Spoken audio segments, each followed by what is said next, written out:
into the throttle here, it's spinning the tire. That's right. This thing's all-wheel drive and just immediately hits the tire.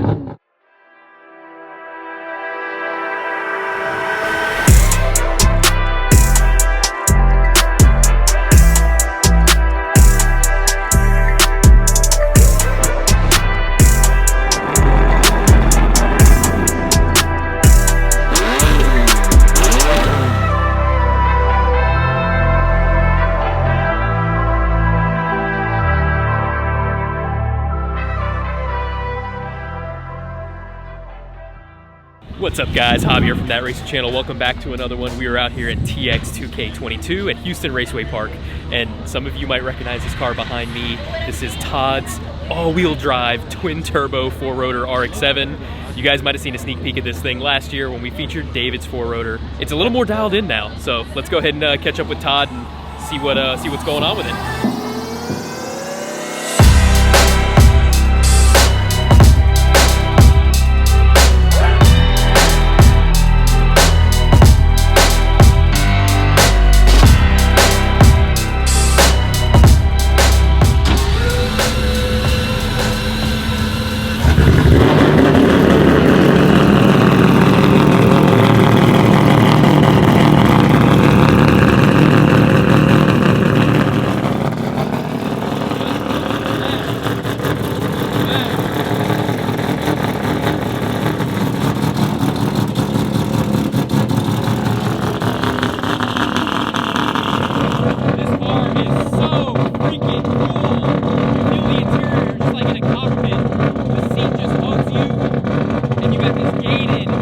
Lamborghini shifter. So perfect.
Everyone here can't get their eyes off this thing.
Getting into the throttle here, it's spinning the tire. That's right. This thing's all-wheel drive and just immediately hits the tire. Dude, this thing is so freaking cool. That's right. The sounds that come out of this thing are so perfect. So perfect.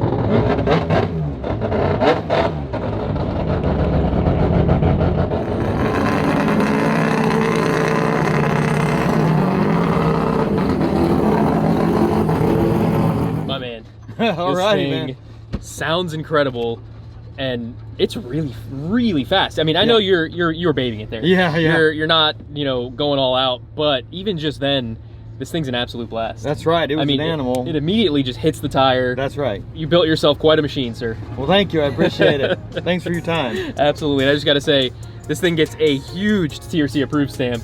Right on. We're gonna do a special edition rotary TRC approved stamp. Right on.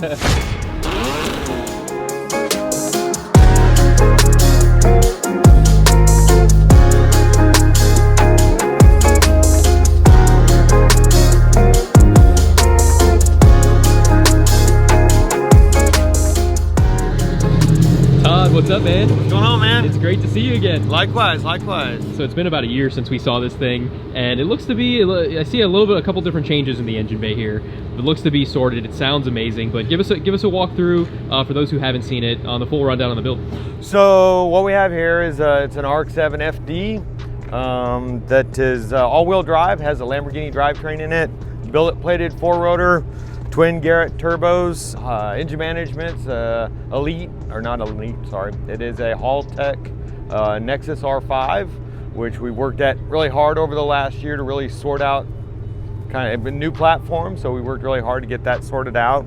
That's probably been the biggest improvement we made to the car since 2K last year. We had just installed the R5 and just working through the new bugs on it, and now it's sorted very well. We've been off to the dyno a couple times now with it.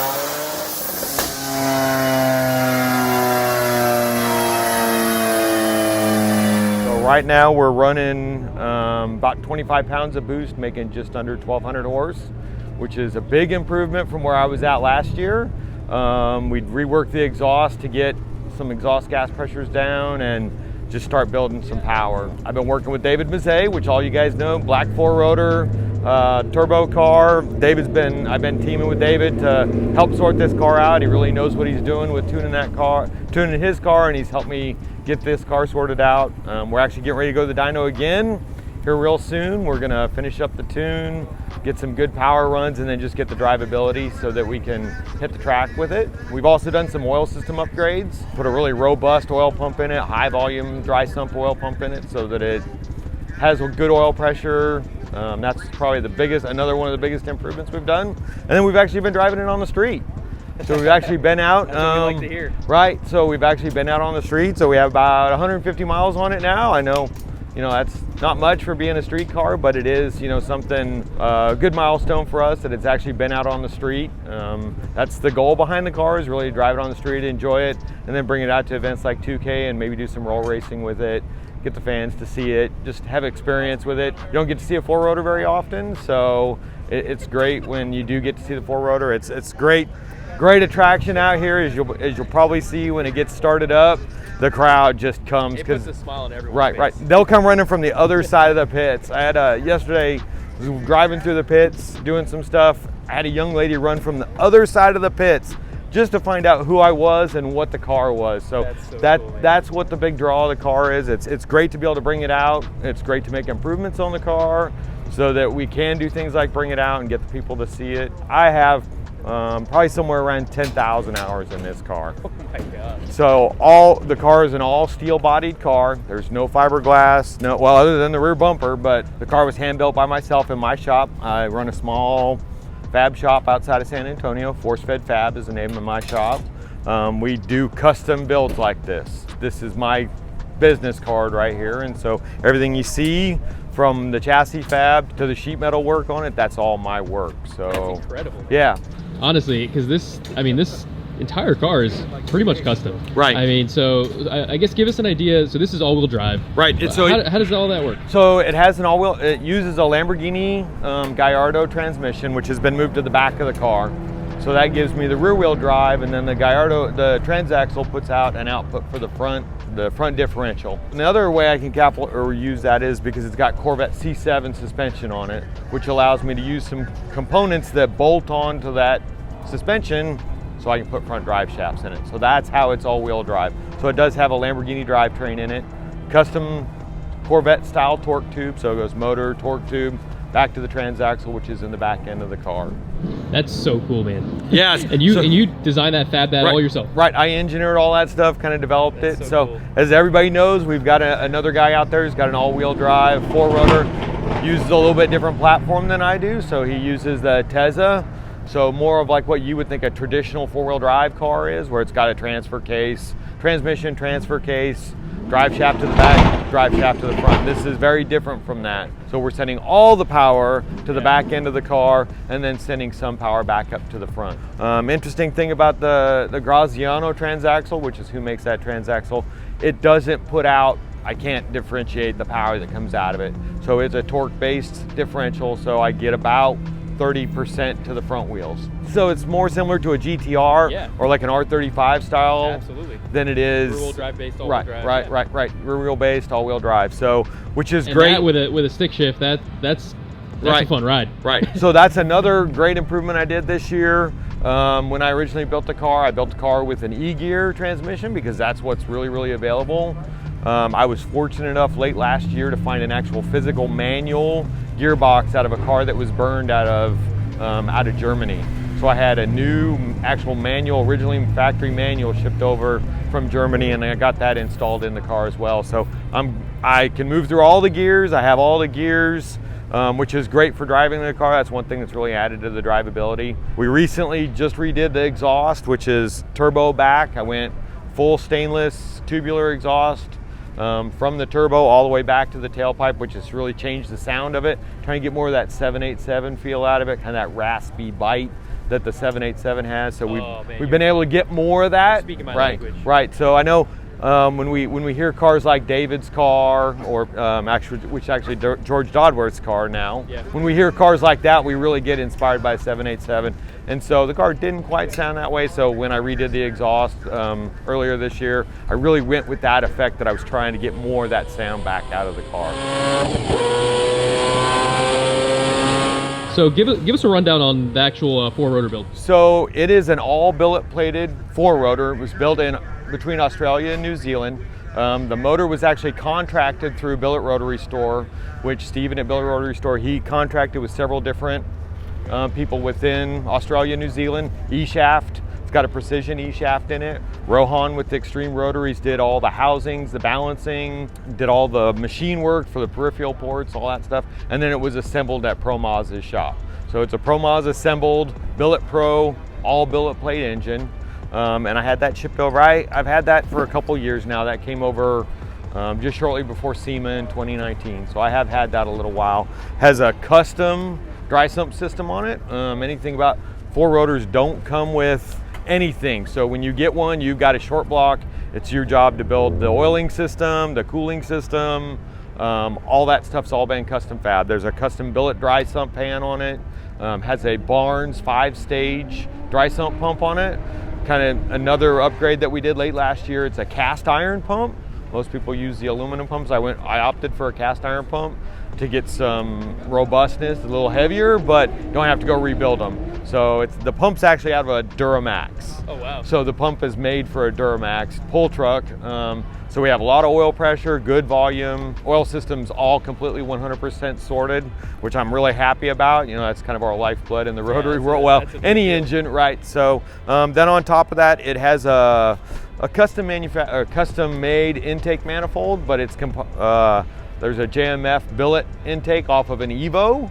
That's actually where that comes from. It's right. Cool. So I kind of acquired those parts from them and then integrated that into my intake manifold design. It's running 8 ID 2600 injectors. So I've got 2 stages, 4 injectors. Twin Garrett G42 1200C turbos with a 101 AR.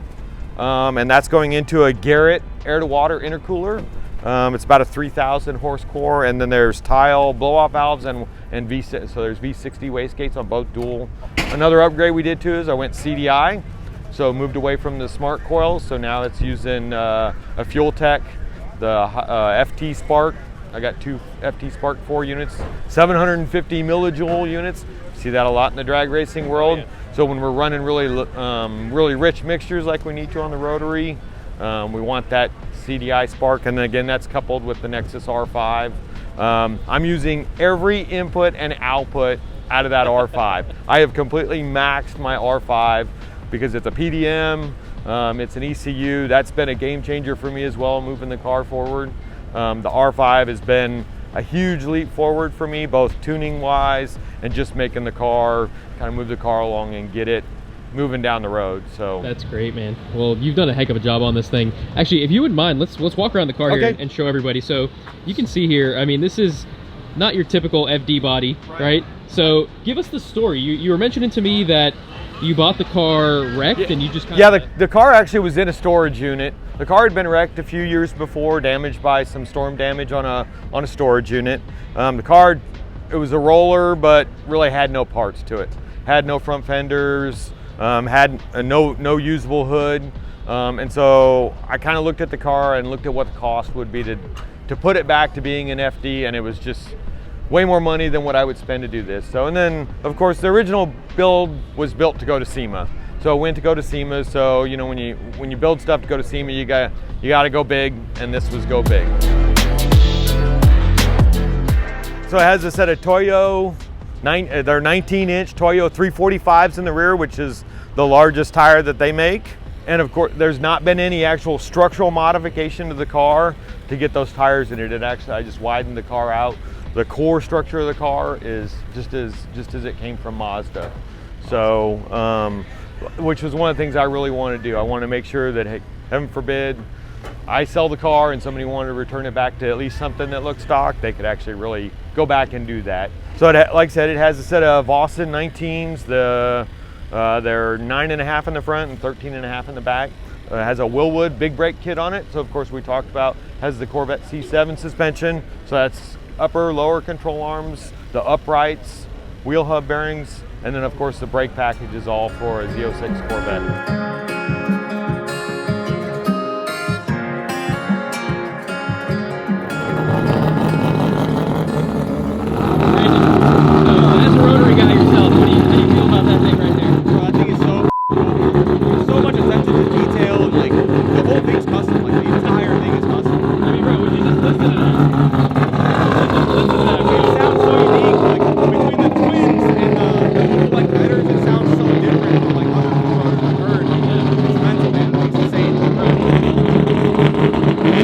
It's been a freaking blast. Hope you enjoyed this one. We'll see you next time.